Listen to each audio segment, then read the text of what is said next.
Para pendengar radio Indonesia yang kami cintai, kami hormati, mari mengkaji ayat-ayat yang diterjemahkan oleh Universitas Islam Indonesia. Baiklah, kita meneruskan ayat-ayat kemarin dan kita tidak akan bosan mengulang-ulang ayat yang masih kita butuhkan penjelasannya. Kita mulai sekarang dari ayat atau kajian ayat 23 surat Al-Baqarah. A'udzubillahi minasyaitonirrajim. Wa in kuntum fi raibim mimma nazzalna ala abdina fa'tu bi suratim mimithlihi wad'u syuhada'akum min dunillahi in kuntum shadiqin. Di terjemahan UI dijelaskan, jika kalian masih ragu tentang kebenaran wahyu yang kami turunkan kepada hamba kami, buatlah satu surat saja yang sepadan dan panggillah seluruh penolongmu selain Allah bila tuduhanmu benar. Logika umumnya adalah bahwa mereka ini menuduh Al-Quran karangan Muhammad dan mereka yakin betul Muhammad hanyalah seorang manusia.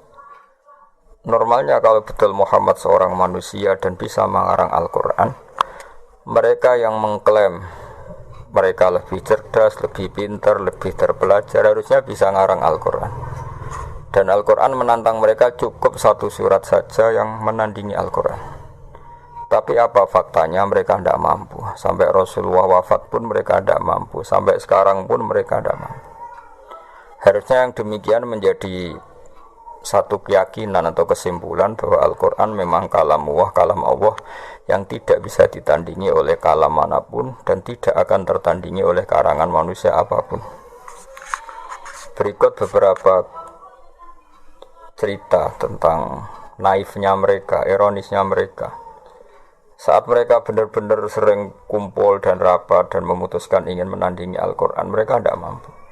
Sampai menyewa orang yang bernama Musailamah. Oleh Islam, Musailamah ini disebut Musailamah Al-Kadzab, dia pendusta, dia pembohong. Setelah disewa ternyata apa? Mereka hanya minta 1-2 surat yang mirip Al-Quran.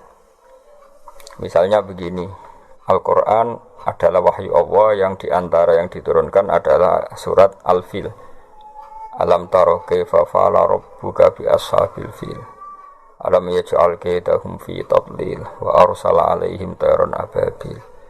Tarmihim bihijaratin min sijil faja'alahum ka'asfin ma'kul. Kalimatnya indah, akhiran ayatnya juga indah, terbaca juga indah.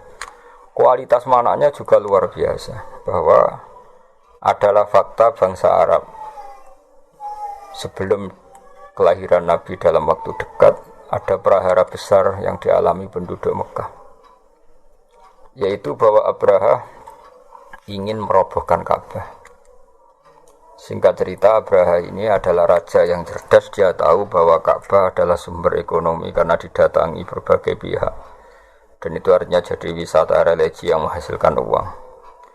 Abraha berpikir ingin bikin Ka'bah di Yaman yang kira-kira mendatangkan wisatawan juga yang nanti berakibat kebaikan secara ekonomi atau secara finansial.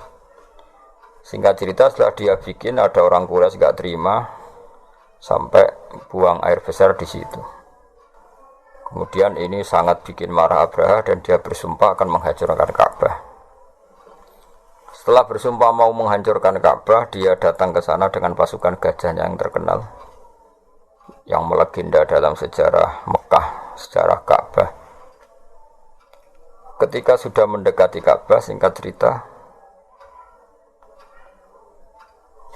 gajah-gajah mereka yang hendak merobohkan Ka'bah, kalau diarahkan ke sana enggak mau, tapi kalau diajak pulang mau. Setiap mau diarahkan lagi ke Ka'bah enggak mau. Setiap diajak pulang mau.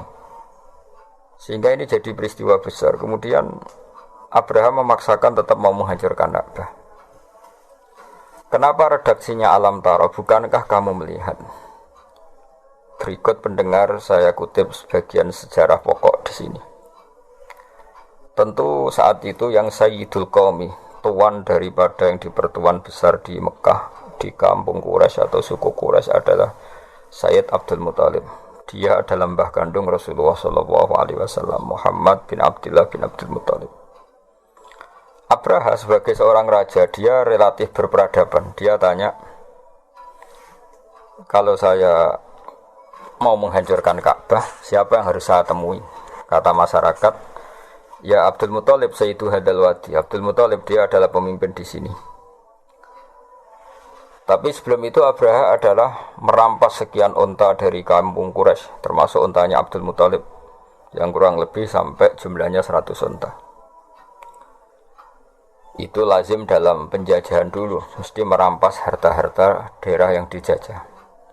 Setelah Abdul Muthalib didatangkan, Abdul Muthalib itu orangnya wibawa sekali. Dia punya karisma yang luar biasa. Sampai-sampai saking karisma beliau, Abraha ini duduk di singgasana, terus dia bilang, ya Abdul Muthalib, kalau kamu duduk di sebelah saya, kaum saya pasti gak terima, karena saya ini raja di raja. Tapi kalau kamu duduk di bawah, saya tidak punya nyali, saya di atas, kamu di bawah. Singkat cerita, akhirnya Abraha ini duduk sejajar dengan Abdul Muthalib. Setelah duduk bersama, kata Abraha, saya ingin merobohkan Ka'bah, tapi saya tidak ingin perang. Sebab itu ungsikan kaum kamu, ungsikan kaum kamu, bangsa kamu. Kata Abdul Muthalib, ndak itu ndak urusan saya.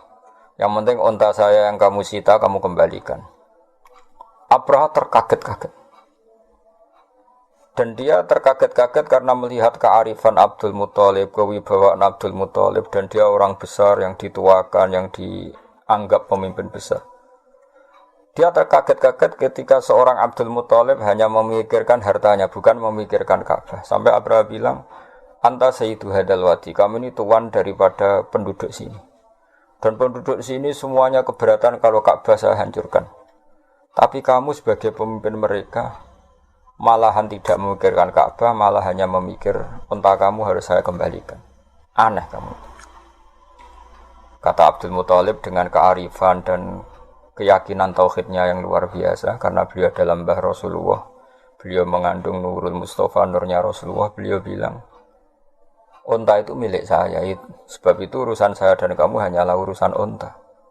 Soal Ka'bah, Baitullah, innali rabbi innali hadal baiti rabban hamahu. Soal Ka'bah, Baitullah itu ada yang punya, yaitu Allah, pasti menjaganya. Jadi saya tidak perlu memikirkannya, pasti dijaga oleh yang punya. Maksud Abu Thalib tentu Allah Subhanahu wa taala. Terus kata Abraha, oke, unta kamu saya kembalikan dan sekarang saatnya saya mau menghancurkan Ka'bah. Kata Abu Thalib, silahkan dan pasti nanti yang punya melindunginya. Innali hadal baiti rabban hamahu. Setelah itu Abdul Muthalib datang ke Ka'bah. Dia pegang halaqatul bab. Halaqatul bab itu semacam kayak ya pegangan pintu. Di situ Abdul Muthalib bilang, ya Allah, ini rumahmu, engkau pasti menjaga ini. Setelah itu dia ngajak masyarakatnya, ngajak kaumnya. Setelah dia berdoa, wahai kaumku, ayo kita ke atas gunung melihat madza fa'ala rabbukum, apa yang nanti dilakukan Tuhan kamu terhadap orang-orang yang mau merobohkan Ka'bah. Singkat cerita, Abdul Muthalib dan para masyarakat Mekah ke gunung-gunung yang tinggi, yang dekat Ka'bah, melihat apa yang akan dilakukan Allah. Saking yakinnya Allah tidak akan membiarkan Ka'bah dihancurkan. Setelah itu datanglah Abraha dan bala tentaranya yang benar-benar ingin menghancurkan Ka'bah. Apa yang terjadi? Datanglah burung ababil. Burung ababil ini burung yang membawa kerikil-kerikil tajam dari neraka. Dan di situ tertulis alamat yang mau dijatuhin, sehingga semuanya tepat sasaran, tidak mengenai suku Quraisy.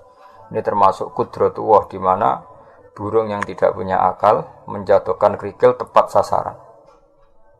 Sehingga sebelum ada bom pintar, bom beralamat, bom yang terprogram dulu, orang sudah menyaksikan kecanggihan burung ababil yang menjatuhkan kerikil mesti tepat pada yang salah, tepat pada sasaran. Di sini diterangkan oleh Allah Subhanahu wa taala dengan begitu indah secara kebalaghaan, secara kesusastraan, yaitu alam taro kaifa fa'ala rabbuka bi ashabil fil. Wahai penduduk Mekah, wahai kamu siapa saja yang melihat peristiwa itu. Alam taro dalam banyak tafsir disebutkan ayyuhar ra'i, siapa saja yang melihat peristiwa itu. Coba lihat apa yang dilakukan Tuhanmu terhadap ashabil fil, orang-orang bertentara gajah. Bukankah mereka saya hancurkan?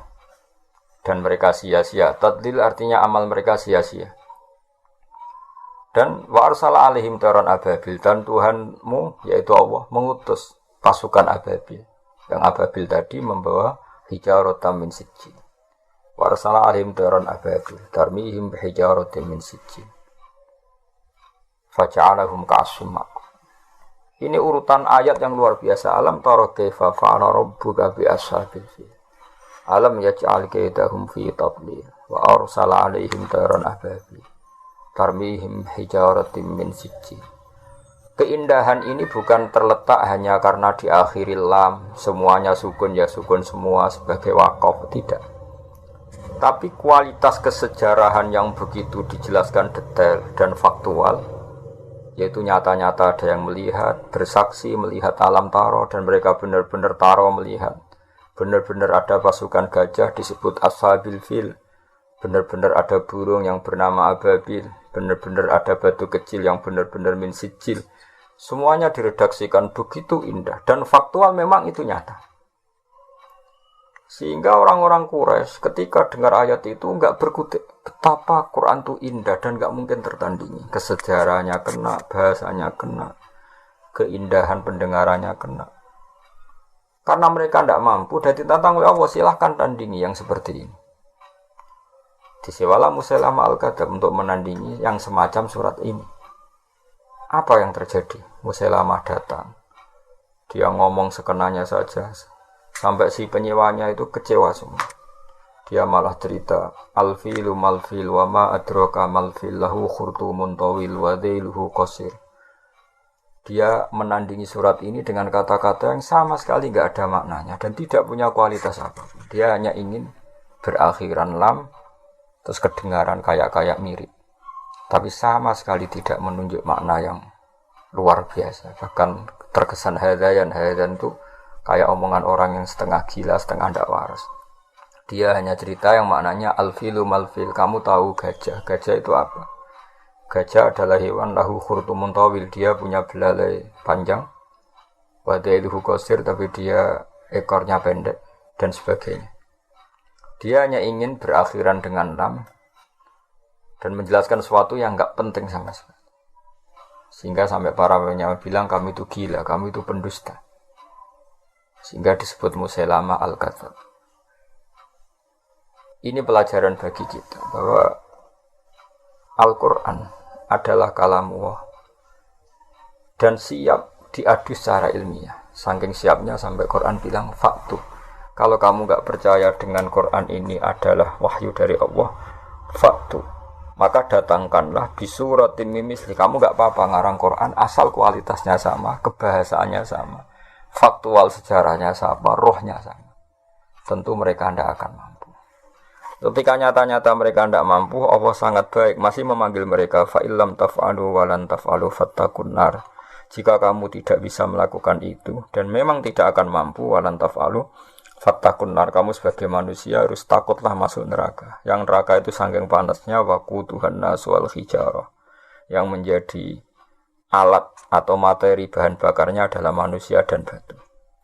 Di sini kata ulama dikatakan batu-batu besar yang normalnya tidak nyala menjadi nyala. Itu bukti saking panasnya neraka. Sampai batu yang dimasukkan pun akan menjadi nyala. Kalau neraka tidak panas-panas amat, tentu batu-batu besar itu tidak akan menjadi api.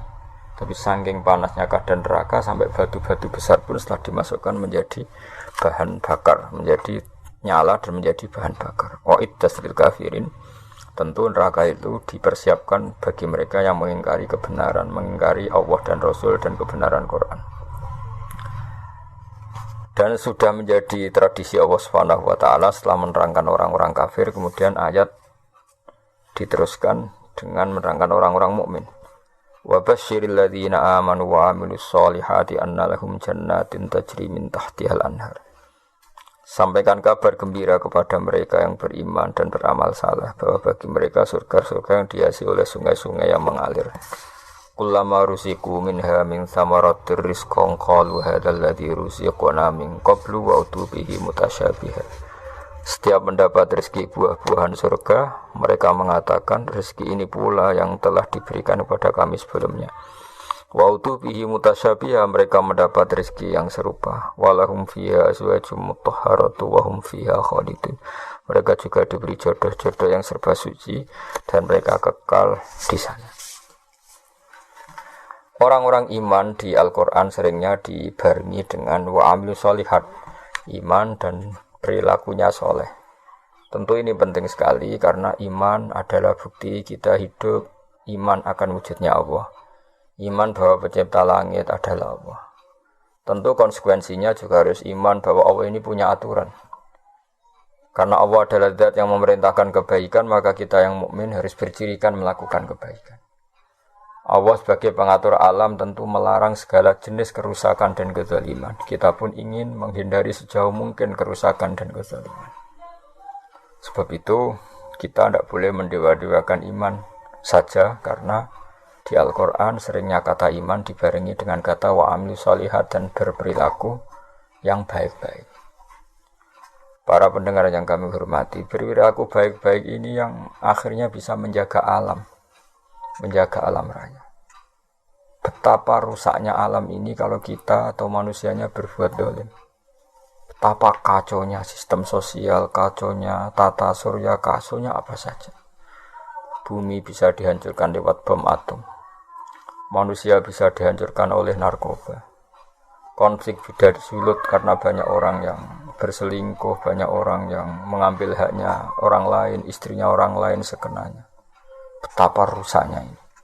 Sehingga saking kacaunya kezaliman, Allah berfirman tuharal fasadu fil barri wal bahri bima kasabat aydin nas. Kalau ada kerusakan di mana saja, baik lautan maupun di daratan, semua pasti karena ulah manusia. Sebab itu kita yang mukmin harus berperilaku yang soleh. Soleh itu dari makna sesuatu yang pantas, yang layak. Baik layak secara agama, layak secara etika publik, maupun layak dengan alam. Artinya kita berperilaku sesuatu yang alam itu tidak menolak perilaku kita. Misalnya kita tidak bikin pencemaran, tidak bikin kerusakan di bumi dengan bom atom, dengan zat-zat kimia yang merusak alam, dan sebagainya, dan sebagainya. Sebab dalam bahasa Arab, solihun masoluhalisya, sesuatu yang layak disebut soleh. Sehingga kita sebagai mukmin harus melakukan suatu amalan solihan, baik yang hubungannya dengan Allah disebut ibadah mahdhah, kayak kita sholat, kita sujud, kita puasa, maupun yang berhubungan dengan sama-sama manusia, sama-sama makhluk. Kita baik sama orang tua, keluarga, teman, anak, dan tentu juga harus baik dengan alam. Kita tidak merusak alam ini dengan bom atom, dengan kimia yang tidak pada tempatnya, tidak merusak dengan pencemaran. Bayangkan misalnya air yang menjadi sumber kehidupan, kemudian diracuni oleh kimia-kimia yang membahayakan. Kita semua akan mati karena nggak ada sumber kehidupan, karena airnya tercemar oleh limbah, oleh sesuatu yang madarat, yang membahayakan. Sehingga kita sebagai mukmin selalu berdoa sama Allah supaya hidup kita adalah hidup yang baik, hidup yang soleh, dan hidup kita adalah cerminan dari iman kepada Allah Subhanahu wa Ta'ala, yang diantara paketnya adalah orang mukmin adalah orang-orang sing amilus sholihat. Karena Allah adalah zat yang baik, yang selalu membalas orang-orang yang baik. Kemudian orang-orang baik ini dijanjikan Allah annalahum jannatin tajri min tahtil anhar. Orang-orang ini akan masuk surga, di mana surga itu serba indah. Di antara gambaran indahnya adalah dihiasi sungai-sungai yang mengalir, dan tentu dicukupi segala sumber rezeki, termasuk dicukupi juga kebutuhan-kebutuhan biologis manusia. Disebut walahum fiha azwajum mutahharah, punya istri-istri atau pasangan-pasangan yang tersucikan. Sudah gitu ditutup dengan wahum fiha khalidun, dan orang-orang baik di surga itu selamanya lama. Perlu dimengerti oleh banyak pemirsa bahwa wahum fiha khalidun, kata ulama ahli fikih disebutkan kenapa orang mukmin yang amalnya di dunia terbatas. Misalnya orang soleh mungkin hidupnya hanya 60 tahun atau 80 tahun. Berarti amalnya dia hanya 80 tahun atau 60 tahun. Kenapa Allah begitu baik dan dibalas dengan surga yang selamanya lama, bukan hanya surga yang berdurasi 80 tahun? Kata para ulama, ini bagian dari sirinya, rahasianya hadis innamal a'malu binniyat. amal itu akan mendapat pahala berdasar komitmen niat. Karena orang mukmin itu berniat andaikan hidup selamanya-lama di dunia juga dia akan iman selamanya-lama. Maka dibalas Allah, dia pun masuk surga selamanya-lama. Ini sirinya kenapa wahum fiha khalidun. Selain tentu satu karena fadlnya Allah, rahmatnya Allah, kata para ulama. Ini sebagai balasan orang mukmin yang zaman di dunia berkomitmen akan iman selamanya-lama. Kalau saja mereka ditakdir hidup 1 juta tahun pun, mereka akan iman 1 juta tahun. Dan kalau mereka diberi hidup tanpa batas, mereka tidak terbatas juga akan selalu iman kepada Allah, Rasul, dan Al-Quran. Dan iman kepada kebenaran. Sehingga sebagai balasannya, niatnya, komitmennya iman, maka dibalas dengan surga yang mereka berstatus wahum fiha khalidun selama-lamanya di surga. Saya kira demikian, semoga ini bermanfaat. Ini kita tutup dengan shadaqallahul azim. Insyaallah pertemuan berikutnya kita teruskan dalam kesempatan yang lain mulai ayat 26 surat Al-Baqarah. Assalamualaikum warahmatullahi wabarakatuh.